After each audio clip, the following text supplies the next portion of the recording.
Oke,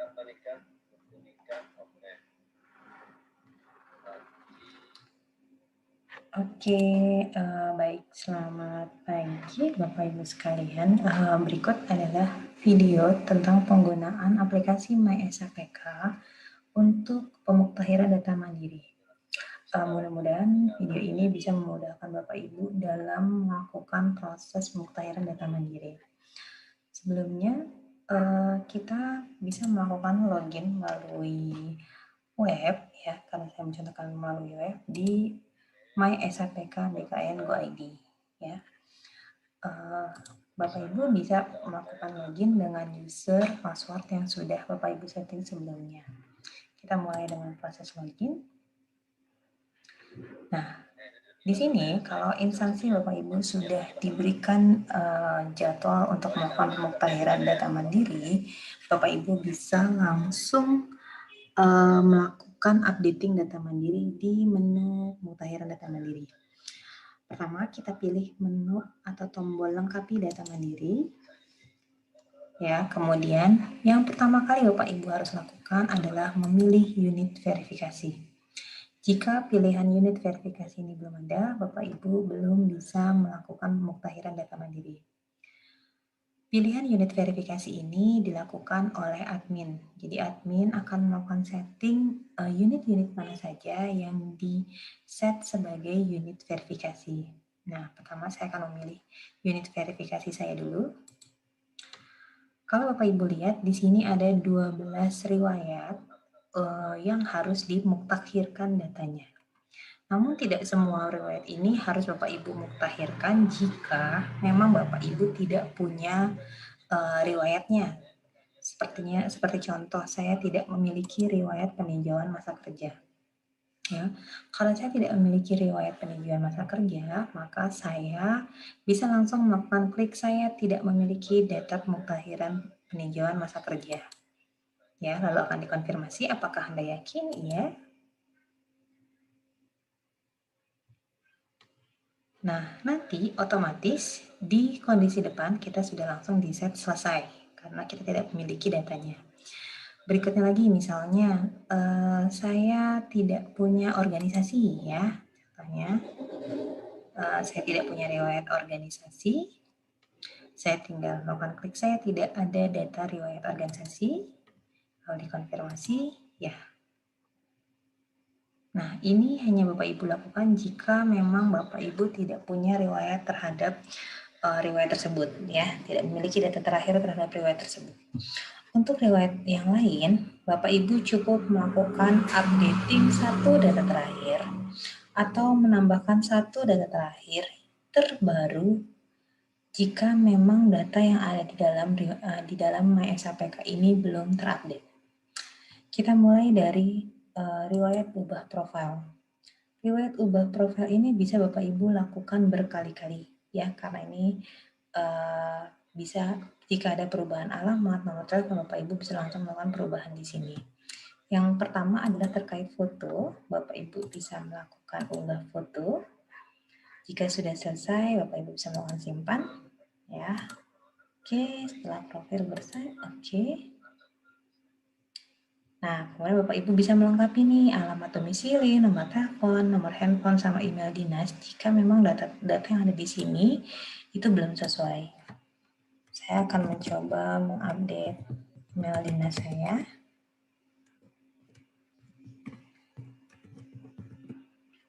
Kemudian kita simpan. Oke, sudah selesai. Nah, selanjutnya adalah data pendukung lainnya. Ya, di sini ada NIK, agama, lokasi kerja, akta kelahiran, NPWP, dan lain-lain. Ini semua bisa Bapak Ibu isi datanya sesuai dengan dokumen yang Bapak Ibu miliki. Oke, sekarang saya lanjut ke riwayat berikutnya. Ya, untuk riwayat pangkat dan golongan, di sini Bapak Ibu bisa lihat jika riwayat pangkat dan golongan Bapak Ibu sudah sesuai dengan data yang terakhir, misalnya kita bisa melakukan ubah data. Jadi untuk membuat status belum selesai menjadi data tersebut selesai, Bapak Ibu tetap harus melakukan updating satu data terakhir ya. Kalau di sini kita lihat datanya sudah sesuai semua, saya klik lanjutkan. Di sini saya diminta untuk mengunggah dokumen SKKP, ya saya unggah dokumen SKKP saya, dan upload file dokumen pertimbangan teknis, tapi ini sifatnya opsional. Jadi karena saya tidak memiliki dokumennya, saya tidak melakukan unggah dokumen ini. Lalu kita klik lanjutkan. Nah, di sini Bapak Ibu bisa melihat datanya, ya data-data. Jika ini sudah sesuai datanya, kemudian dokumen yang diunggah sudah sesuai, kita bisa melakukan klik, saya menyatakan bahwa data yang saya input ini benar. Ya, jadi memang data yang kita input ini sudah sesuai dengan data yang kita miliki. Kemudian kita klik kirim. Oke, update data sudah selesai, maka di sini statusnya akan menjadi selesai. Saat dia statusnya selesai, Bapak Ibu sudah tidak bisa lagi melakukan proses updating maupun penambahan data. Ya, karena untuk pemutahiran data mandiri ini kami hanya akan menggrab data yang terakhir saja, baik berupa update maupun berupa penambahan data. Setelah pemutahiran data mandiri ini, nanti selanjutnya MySHPK ini akan dibuka terus. Jadi di tahun depan Bapak Ibu bisa melakukan updating data sendiri, kemudian nanti akan diverifikasi oleh teman-teman di instansi. Kemudian kita ke riwayat selanjutnya. Di sini ada riwayat pendidikan. Ya, kita coba klik. Nah, di riwayat pendidikan ini saya mau mencoba menambahkan data, ya, misalnya saya melakukan proses penambahan data baru yang, saya sudah punya S3 doktor. Nah, di sisi pendidikan ini kotaknya berupa autocomplete. Jadi Bapak Ibu bisa mengetikkan pendidikan yang Bapak Ibu punya ya, misalnya doktor, S3 doktor. Kemudian nama sekolah. Untuk nama sekolah saya sarankan untuk tidak melakukan penyingkatan ya. Jadi kalau memang lulusan misalnya Universitas Gunadarma, Universitas Gadjah Mada, itu silahkan dituliskan Universitas Gadjah Mada. Jangan disingkat UGM atau Universitas Indonesia sebagai UI. Kemudian kita mengisi tahun lulus ya. Saya isikan tahun lulus saya. Kemudian tanggal lulus sesuai dengan ijazah, lalu nomor ijazah, gelar depan jika ada, atau gelar belakang. Nah, kalau karena dokter, kita buat gelar depannya dokter. Kemudian kita lanjutkan. Nah, di sini kita diwajibkan untuk melakukan unggah file dokumen SK pencantuman gelar. Ya, ini berlaku untuk pendidikan yang bukan pendidikan pertama. Ya, kalau dia pendidikan pertama, kita tidak perlu ini karena emang itu bawaan sewaktu kita diangkat menjadi CPNS. Tapi jika itu bukan pendidikan pertama, kita diwajibkan untuk melakukan upload file dokumen SK pencantuman gelar. Oke, kita tambahkan dokumennya, kemudian file ijazah, transkrip nilai, karena tidak ada tulisan opsionalnya, berarti ketiga dokumen ini sifatnya wajib ya. Kemudian kita lanjutkan. Nah, di sini kita akan melakukan pengecekan data. Jika sudah sesuai, saya klik, saya menyatakan bahwa data yang saya input benar, lalu kita kirim. Oke, tambah pendidikan sudah berhasil. Statusnya berubah menjadi selesai. Nah, riwayat berikutnya adalah riwayat jabatan. Mungkin Bapak Ibu yang sudah punya banyak riwayat jabatan, untuk pemutahiran data mandiri ini berfokus saja ke jabatan yang saat ini Bapak Ibu duduki. Ya. Sebagai contoh, saya melakukan penambahan baru untuk riwayat jabatan misalnya. Nah, di sini misalnya saya melakukan penambahan riwayat jabatan atau melakukan perubahan riwayat jabatan, Bapak Ibu harus memperhatikan jabatan apa yang Bapak Ibu duduki. Untuk jabatan struktural, Bapak Ibu harus memperhatikan di sini ada namanya unit organisasi atau UNOR. Kalau Bapak Ibu sekarang menjabat sebagai Kepala Bagian Mutasi, maka Bapak Ibu harus memilih unit organisasinya adalah bagian mutasi. Ya. Nanti secara otomatis nama jabatan dan eselon Bapak Ibu sekalian langsung muncul. Oh iya, saya sebagai Kepala Bagian Mutasi di golongan 3A. Kalau Bapak Ibu jangan mengisikan misalnya Bapak Ibu, oh saya kepala bagian mutasi tapi unit organisasi saya di Biro SDM misalnya. Kalau Bapak Ibu mengisikannya ini unit organisasinya sebagai Biro SDM, maka yang muncul di nama jabatan adalah Kepala Biro SDM. Jadi khusus untuk jabatan struktural, unit organisasi diisi oleh jabatan yang Bapak Ibu duduki saat ini. Ya. Kemudian diisikan perintah jabatan, pelantikan, nomor surat keputusan, dan tanggal surat keputusan. Sedangkan untuk jabatan fungsional tertentu misalnya, nah unit organisasinya ini kita bisa pilih misalnya direktorat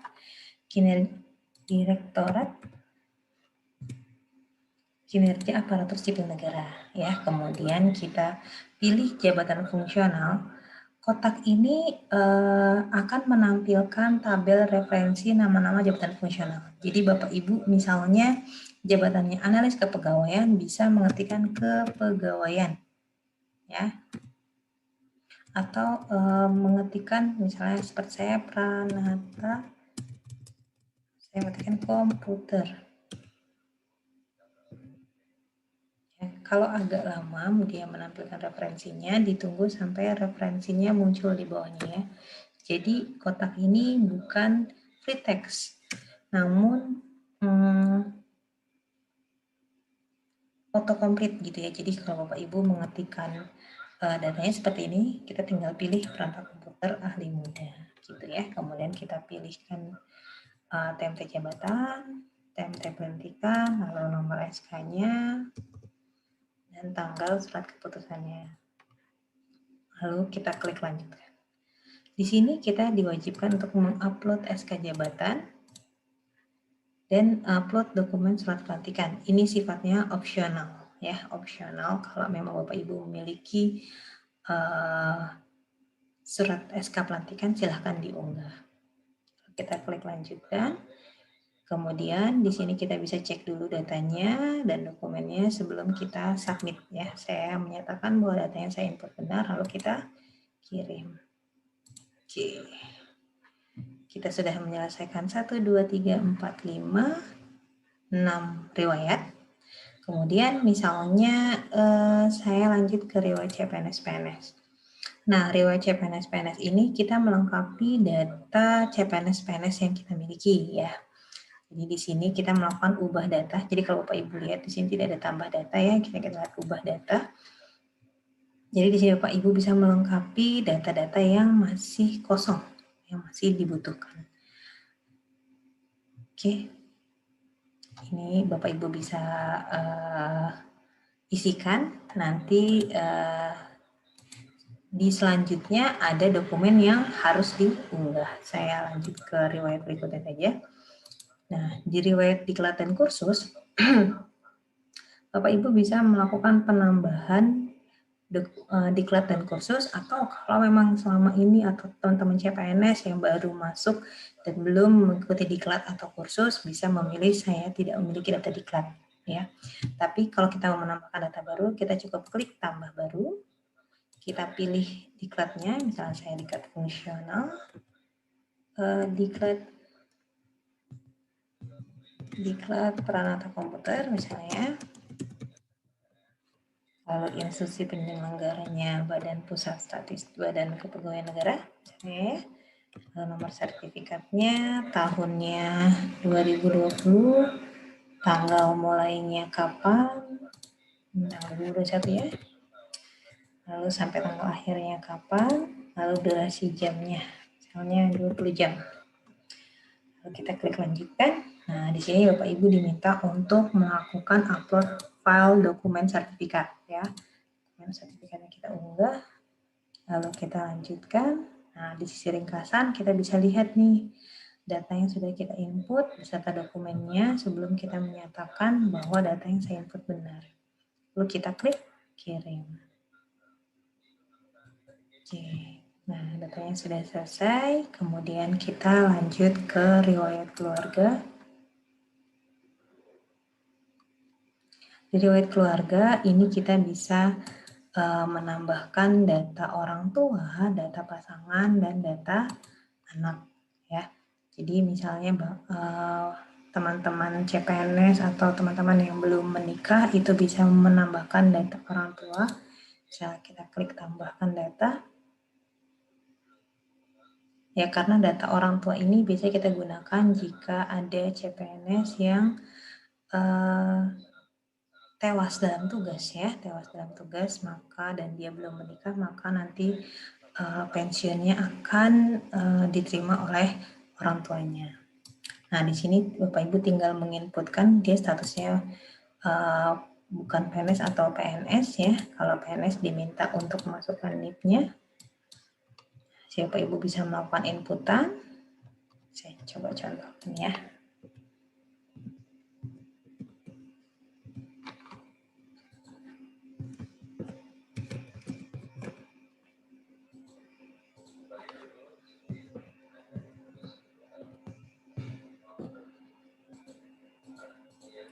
Nomor dokumen.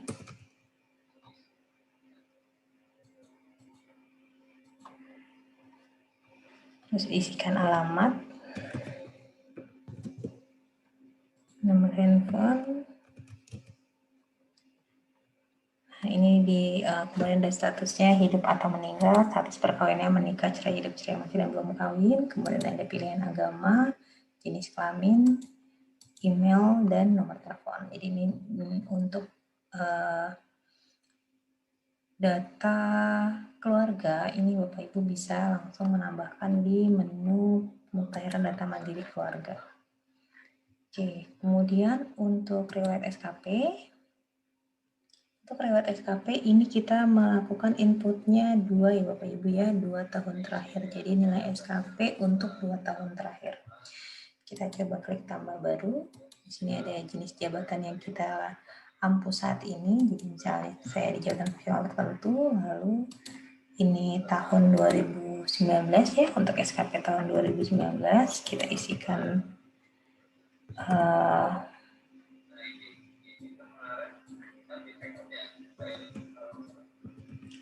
data-datanya.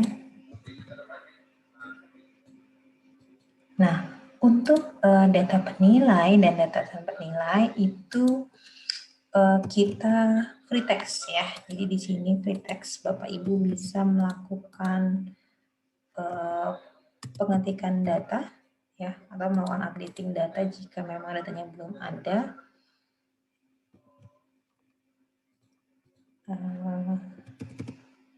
Jadi tinggal kita inputkan saja datanya.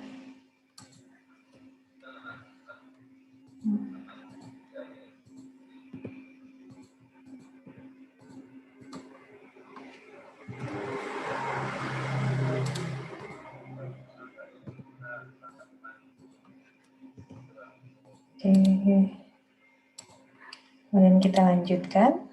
Ya, di sini kita diminta untuk realisasi SKP-nya. Kita lanjutkan. Nah, di sini kita akan melakukan pengecekan data ya.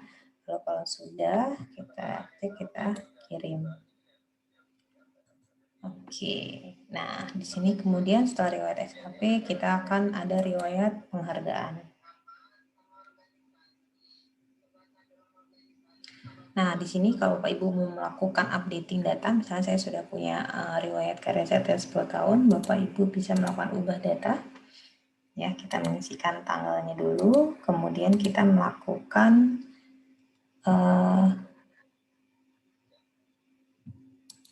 unggahan dokumen sertifikatnya ya.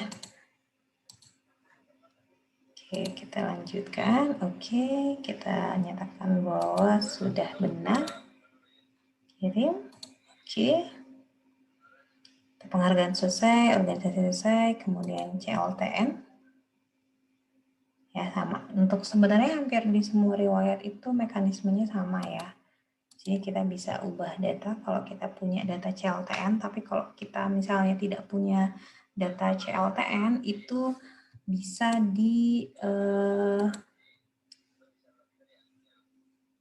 dinyatakan bahwa kita tidak punya data CLTN-nya ya.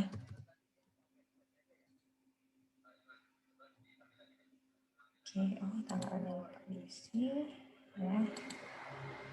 Di sini kita mengunggah dokumen SK CLTN-nya. Maaf. lanjutkan. Oke. Update-nya sudah selesai. Baik.